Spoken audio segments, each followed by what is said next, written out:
Assalamualaikum warahmatullahi wabarakatuh. Sebelumnya, perkenalkan saya Irsyad Irban dari Prodi Sistem Informasi kelas SI 22A.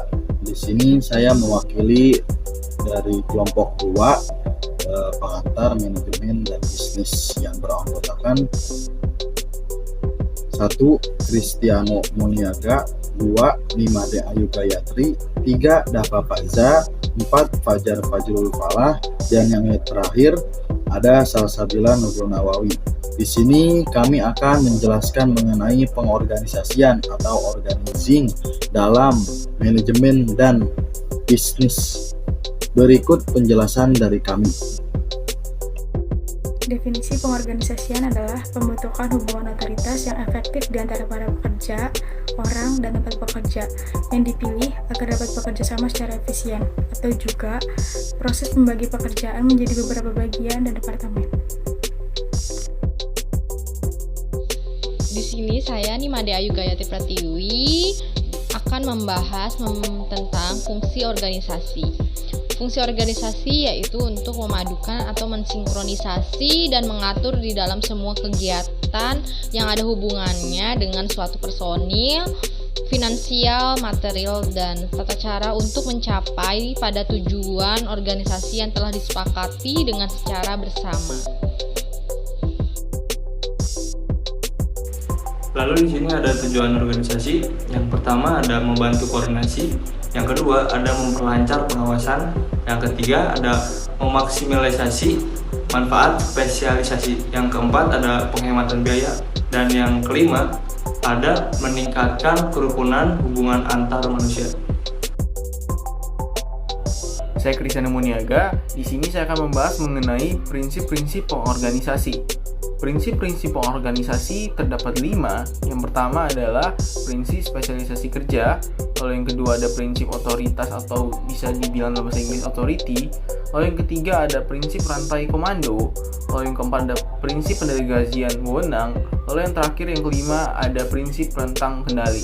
Prinsip spesialisasi kerja adalah pembagian tugas-tugas atau pekerjaan yang menjadi kompleks menjadi beberapa sub pekerjaan atau bagian kepada karyawannya. Lalu yang kedua ada prinsip otoritas atau wewenang. Adalah hak untuk melakukan sesuatu, membuat keputusan, memerintah orang lain untuk melakukan sesuatu atau tidak melakukan sesuatu, dan hak untuk mengalokasikan sumber daya atas nama organisasi untuk mencapai tujuan organisasi. Lalu yang ketiga ada prinsip rantai komando atau bisa dibilang chain of command. Dapat diartikan sebagai garis kewenangan tanpa putus yang membentang dari puncak manajemen ke karyawan level terendah, serta menjelaskan siapa yang harus bertanggung jawab dan melapor kepada siapa. Lalu yang kepada pendelegasian wewenang adalah proses yang diikuti oleh seorang manajer dalam pembagian kerja yang dipikirkan.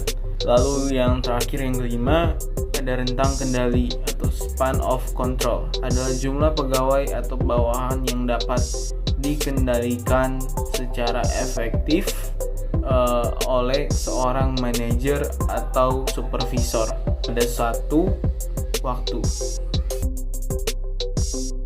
Assalamualaikum warahmatullahi wabarakatuh.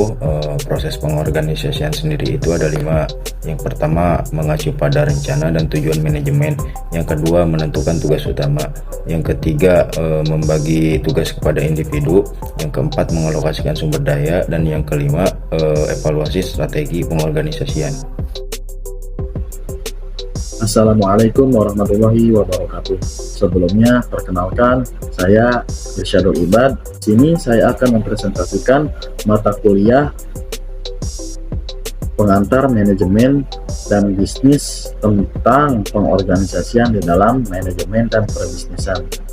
Adapun pengorganisasian di dalam manajemen dan perbisnisan itu ada 7, yaitu yang pertama fasilitasi di dalam koordinasi antara para pihak dalam suatu kelompok terkait. Yang kedua, Pembagian pada jumlah tugas sesuai dengan keadaan perusahaan saat ini. Yang ketiga, semua orang mengerti apa yang sedang dilakukan.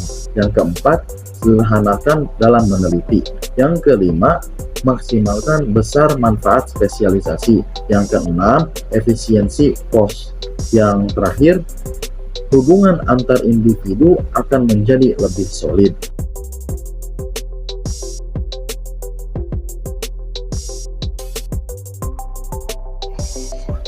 Sekian dari kami dari kelompok 2 mata kuliah pengantar manajemen dan bisnis.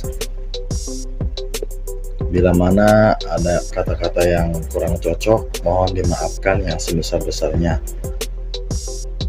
Terima kasih. Wassalamualaikum warahmatullahi wabarakatuh.